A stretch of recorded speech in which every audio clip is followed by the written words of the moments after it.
So Castlevania 2 is my first Castlevania back in the day, and I think it was my third game. Super Mario Brothers Duck Hunt, and then Zelda 2, and then this was the third one. So good selection there. Nintendo Power was where I get that shit from. They had like a top 30 list, and you just like look and see what the people like. The people like Castlevania 2. So I played through Castlevania 2 it's an adventure game, and so it's not like just a level-based freaking game where you just go through and beat the next level, go to the next level, and it gets harder each time. And so this is kind of like the primogenitor to like Symphony of the Night in a lot of ways. A lot of wondering the fuck about, not knowing what the hell to do, like a lot. And so I would say that a guide is like mandatory. If you've never done it before, a guide is mandatory. On top of that, never mind that the townspeople outright lie to you. They tell you bullshit, and you can't trust what they say because they're full of crap. It's just, and as far as difficulty, which is what Castlevania is known for, this is not a difficult game. It's kind of frustrating. You really need to buy your whip upgrades. You cannot just go through the game with your leather whip. Each monster takes 70,000 million hits. It's like an exponential increase. You've got to keep upgrading your whip. And there's like 5 tiers or whatever. Flame's the best one. And so what you got to do is you got to get a lot of hearts to do that. And so if you lose your 3 men, you actually don't get pushed back very far. You will literally, like if you fell in the bottomless pit, you will literally start right back at that pit.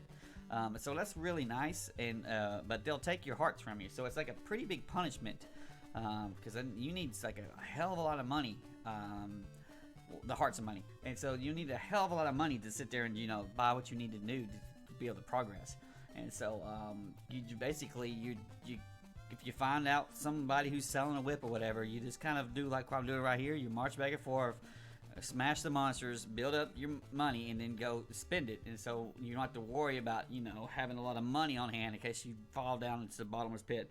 And there's just something, I don't know, even though he technically jumps very similar to Castlevania 1 and 2, there's just something weird about this jump where you end up like shit you should make, you don't make. And on top of that, they do lots of weird bullshit when moving platforms up, not just left and right, but up and down, that make you to do these kind of weird ass time jump things that are just obnoxious, is the way I would describe it. It's absolutely obnoxious.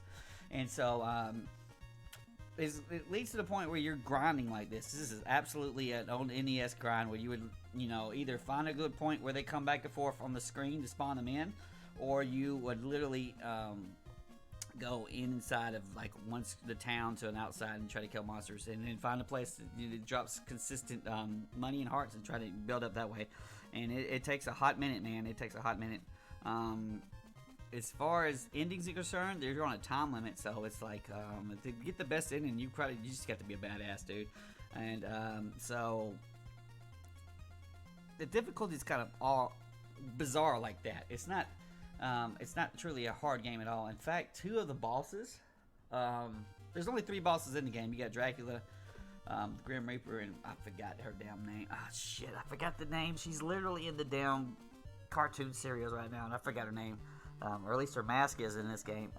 But she's in the game, and you don't even have to fight the Grim Reaper or her. You can just skip past her. You can walk right past her. They'll drop an item if you do beat them.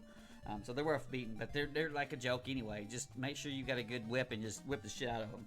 And Dracula is also a joke. You can freaking stun lock the shit out of him and just spam a bunch of whips and you got his ass.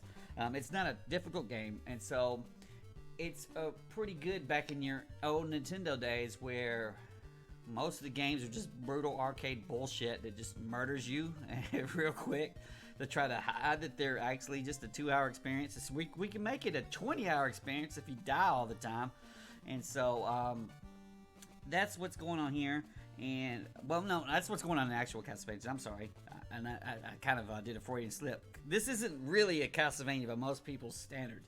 It's like its own real thing, its own different niche. And you'll see this on a lot of NES games where, like,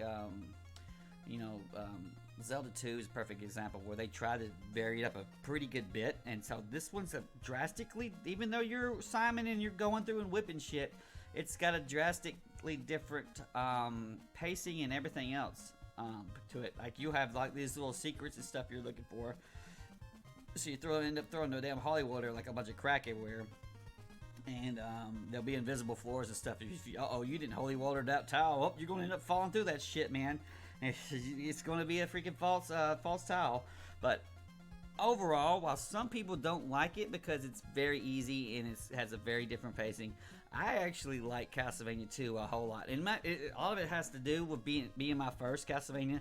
But anyone who tells you that say like, oh well, you know, Zelda 2 or Castlevania 2, these are the black sheep, no, they're fucking bullshit. It's like quit just following the damn story and actually play through. I mean the narrative, and just play through these games and realize this is still a good game. It's off on its own.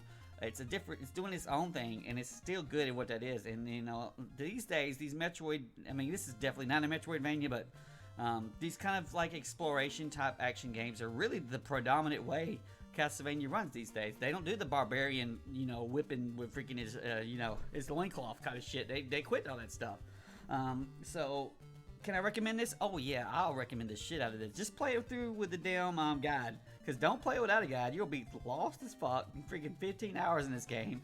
Wandering back and forth, not knowing what the hell to do. An easy recommend. Brian's giving it a paw up. The whipping in this game feels some of the best in all of them games. As long as you're killing shit. When you're not killing shit, it feels bad. When it takes 70,000 hits, it feels bad. And Big Kitty's also throwing the paw up. Some of the best music in all of Castlevania. Bloody Tears is your main overworld theme for this game, and hot damn, it's a jam, bro. You do have to sit there and worry about, you know, the time box coming out and says it's time for a dark stormy night or whatever, and you have to wait 5 seconds for it to do that shit, or maybe longer. That's the angry video game nerd rant. It's really not that bad. You just deal with it and just, you know, settle with it and keep going on. But yeah, give this a run. If you've never played it before, you're in for a treat. But you just need to know that it's really freaking cryptic. Cryptic is really the right way to describe it. So use a walkthrough. So anyway, you like this video, like and subscribe and all that good shit, alright?